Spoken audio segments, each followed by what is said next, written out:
നമസ്കാരം.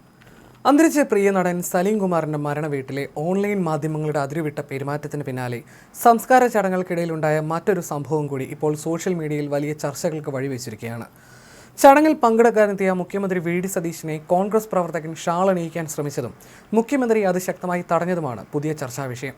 സ്ഥലകാല ബോധമില്ലാതെ പെരുമാറിയ പ്രവർത്തകനെ പരസ്യമായി നിയന്ത്രിച്ച മുഖ്യമന്ത്രിയുടെ നടപടിയെ അനുകൂലിച്ച് വലിയൊരു ജനവിഭാഗം രംഗത്തെത്തിയപ്പോൾ സന്ദർഭത്തിന്റെ ഔചിത്യം മനസ്സിലാക്കാതെ പെരുമാറുന്ന ആളുകൾക്കെതിരെ പൊതുസമൂഹത്തിൽ നിന്ന് കടുത്ത വിമർശനമാണ് ഉയരുന്നത്. സലീം കുമാറുമായി അതീവ ദൃഢമായ ആത്മബന്ധം പുലർത്തിയിരുന്ന മുഖ്യമന്ത്രി വി.ഡി. സതീശൻ വലിയ മാനസിക വിഷമത്തോടെയാണ് സംസ്കാര ചടങ്ങുകളിൽ പങ്കെടുത്തത്. ഈ സമയത്താണ് ഒരു കോൺഗ്രസ് പ്രവർത്തകൻ ആദരസൂചകമായി അദ്ദേഹത്തിന്റെ കഴുത്തിൽ ഷാൾ അണിയിക്കാൻ അടുത്തേക്ക് വന്നത്. ഒരു മരണവീടിന്റെയോ സംസ്കാര ചടങ്ങിന്റെയോ ഗൗരവവും അന്തരീക്ഷവും ഒട്ടും ചിന്തിക്കാതെയുള്ള ഈ പ്രവൃത്തിയെ മുഖ്യമന്ത്രി ഉടൻ തന്നെ എതിർക്കുകയായിരുന്നു. ഷാൾ കഴുത്തിലിടാൻ തുടങ്ങിയ ഉടൻ തന്നെ അദ്ദേഹം പ്രവർത്തകന്റെ കൈ തട്ടിമാറ്റുകയും അനിഷ്ടത്തോടെ മുന്നോട്ട് നീങ്ങുകയുമായിരുന്നു.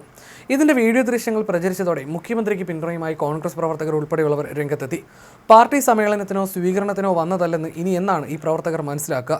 സാഹചര്യത്തിനനുസരിച്ച് പെരുമാറാനുള്ള കഴിവാണ് മനുഷ്യനെ മറ്റുള്ളവരിൽ നിന്ന് വ്യത്യസ്തനാക്കുന്നത് എന്നാണ് സോഷ്യൽ മീഡിയയിൽ ഉയരുന്ന പ്രധാന വിമർശനം. ഒരു മരണവീട്ടിലേക്ക് മുഖ്യമന്ത്രി കടന്നു വരുമ്പോൾ വലിയ ഷാളും തൂക്കി കയറിച്ചെല്ലാൻ ഏത് വിവരദോഷിക്കാണ് തോന്നുകയെന്നും മുഖ്യമന്ത്രി അത് നിരസിച്ചത് ഏറ്റവും ഉചിതമായ കാര്യമാണെന്നും ആളുകൾ കമന്റ് ചെയ്യുന്നുണ്ട്. ബോധമില്ലാത്ത കുറേ അണിയറ പ്രവർത്തകർ പാർട്ടിയുടെ അന്തസ്സ് കെടുത്തുകയാണെന്ന വിമർശനവും ശക്തമാണ്. അതേസമയം ഇത്തരം സന്ദർഭങ്ങളിൽ ജനക്കൂട്ടത്തെയും പ്രവർത്തകരെയും നിയന്ത്രിക്കാൻ കൃത്യമായ സംവിധാനം ഉണ്ടാകേണ്ടിയിരിക്കുന്നുവെന്ന് ചൂണ്ടിക്കാണിക്കുന്നവരുമുണ്ട്.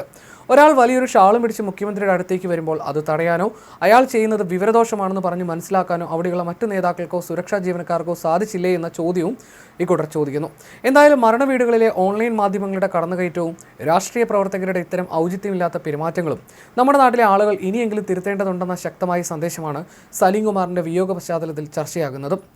അതേസമയം കേരളം നെഞ്ചേറ്റിയ കലാകാരന് കോൺഗ്രസ് പതാക പുതപ്പിച്ച ശേഷം കേരള പോലീസിന്റെ ബ്യൂഗിൾ സല്യൂട്ടോടെയും ഔദ്യോഗിക ബഹുമതികൾക്കും ശേഷമാണ് സംസ്കരിച്ചത്.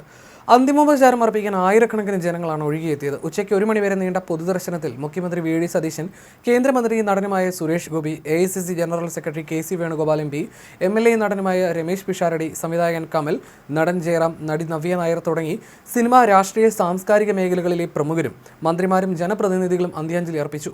തുടർന്ന് മൃതദേഹം പറവൂർ ചിറ്റേത്തുകരയിലെ അദ്ദേഹത്തിന്റെ വസതിയായ ലാഫിംഗ് വില്ലയിൽ എത്തിച്ചപ്പോഴും പ്രിയതാരത്തെ ഒരു നോക്ക് കാണാൻ വലിയ ജനാവലി ദൃശ്യമായിരുന്നു. തുടർന്ന് ഉച്ചകഴിഞ്ഞ് 3:30 മണിയോടെയായിരുന്നു വീട്ടുവളപ്പിൽ സംസ്കാരം.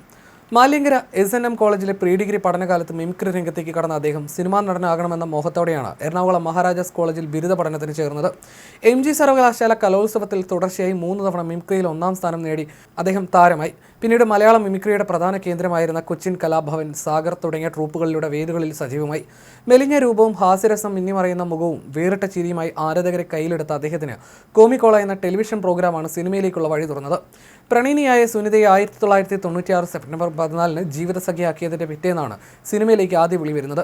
ഇഷ്ടമാണ് 100 വട്ടം എന്ന ചിത്രത്തിലൂടെയാണ് അദ്ദേഹത്തിന്റെ അരങ്ങേറ്റം. തുടർന്ന് 2000 പുറത്തിറങ്ങിയ തെങ്കാശിപ്പട്ടണം എന്ന സൂപ്പർ ഹിറ്റ് ചിത്രം അദ്ദേഹത്തിന്റെ സിനിമാ ജീവിതം തന്നെ മാറ്റിമറിക്കുകയായിരുന്നു.